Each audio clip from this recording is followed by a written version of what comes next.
Hi guys, welcome back to HS aquarium. நம்ம இன்னைக்கு இந்த வீடியோவில் என்ன பார்க்க போகிறோம்னா ஒரு சூப்பரான விஷயத்தை தான் பார்க்க போகிறோம். அது என்னென்னு கேட்டிங்கன்னா பவுடர் ப்ளூ டேங்கை பற்றி தான் நம்ம இந்த வீடியோவில் பார்க்க போகிறோம். இந்த வீடியோ ஸ்கிப் பண்ணாமல் பாருங்கள், ஃபுல்லாக பாருங்கள், அப்போ தான் நான் என்னென்னு சொல்ல வரது உங்களுக்கு புரியும். வாங்க வீடியோக்குள்ளே போயிடலாம். இந்த பவுடர் ப்ளூ டேங்க் வந்து பார்த்திங்கன்னா டேங்க் ஃபேமிலி சேர்ந்தது. டேங்க் ஃபேமிலி வந்து ஒரு பிக் ஃபேமிலி, ஓகேவா? அதில் வந்து இது ஒரு வெரைட்டி தான் இந்த பவுடர் ப்ளூ டேங்க் ஃபிஷ்.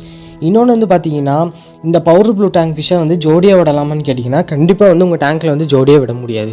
ஏன் சொல்கிறேன்னா இது வந்து ஒன்றுக்கு ஒன்று சண்டை போட்டுக்கும். அதனால தான் வந்து இது ஜோடியாக வந்து விடக்கூடாது. இந்த டேங்க் ஃபிஷ்ஷை மட்டும் இல்லை, எல்லா டேங்க் ஃபிஷ்ஷும் அப்படி தான், ஓகேவா? ஆனால் இந்த டேங்க் ஃபிஷ்ஷை வந்து நீங்கள் மற்ற டேங்க்ஸ் கூட வந்து இன்ட்ரடியூஸ் பண்ணலாம். ஆனால் ஒரே டேங்க் ஃபிஷ்ஷை வந்து ஜோடியாக விட முடியுமான்னு கேட்டிங்கன்னா உங்களால் கண்டிப்பாக விட முடியாது. இன்னொன்று மெயினாக விஷயம் என்னென்னு பார்த்தீங்கன்னா இதை வந்து 3 feet டேங்க் தான் வந்து ஸ்டார்டிங் டேங்க்கு, ஓகேவா? இது வந்து 2 feet டேங்கில் வந்து லீவ் பண்ணலாமான்னு கேட்டிங்கன்னா கண்டிப்பாக வந்து விட முடியாது. ஏன்னு சொல்கிறேன்னா கேளுங்களேன், இந்த ஃபிஷ் வந்து ஃபுல்லாகவே நீந்திக்கிட்டே இருக்கும். இது வந்து ஒரு பெரிய இடமா வந்து எதிர்பார்க்கும்.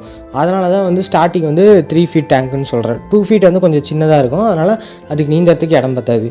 இன்னொன்று வந்து பார்த்தீங்கன்னா இது வந்து குட்டியில் வந்து எல்லாமே வந்து சாப்பிடும். எந்த ஃபுட்டு கொடுத்தாலும் நீங்கள் சாப்பிடும். மெரைனஸ்லேருந்து எந்த ஃபிஷ் ஃபுட்டு கொடுத்தாலும் சாப்பிடும்.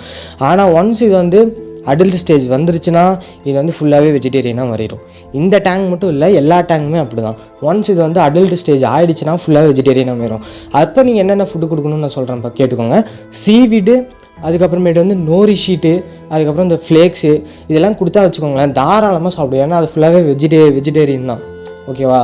அந்த ஃபுட்டெல்லாம் அப்புறமேட்டு நீங்கள் அது வந்து சாப்பிடும். இன்னொன்று வந்து பார்த்தீங்கன்னா இது வந்து கரெக்டான ஒரு டெம்பரேச்சர் மெயின்டைன் பண்ணி உங்கள் டேங்க்கில் வச்சுருக்கணும். அது மட்டும் இல்லை, வந்து சாலிட்டி வந்து கரெக்டாக இருக்கும். இன்னொரு ரொம்ப ரொம்ப ரொம்ப ரொம்ப மெயினான விஷயம் பார்த்தீங்கன்னா உங்கள்கிட்ட ஒரு ப்ராப்பர் மெரைன் டேங்க் செட்டப் இருந்தால் மட்டும்தான் உங்களால் வந்து இதை வளர்க்க முடியும். ஃப்ரெஷ் வாட்டரில் போட்டு வளர்க்கணும்னு நினச்சிங்கன்னா கண்டிப்பாக வந்து முடியாது. இந்த வீடியோ உங்களுக்கு பிடிச்சிருந்தால் லைக் பண்ணுங்கள், ஷேர் பண்ணுங்கள், கமெண்ட் பண்ணுங்கள். சப்ஸ்கிரைப் பண்ணாதீங்களா? சப்ஸ்கிரைப் பண்ணிடுங்க. Thank you friends.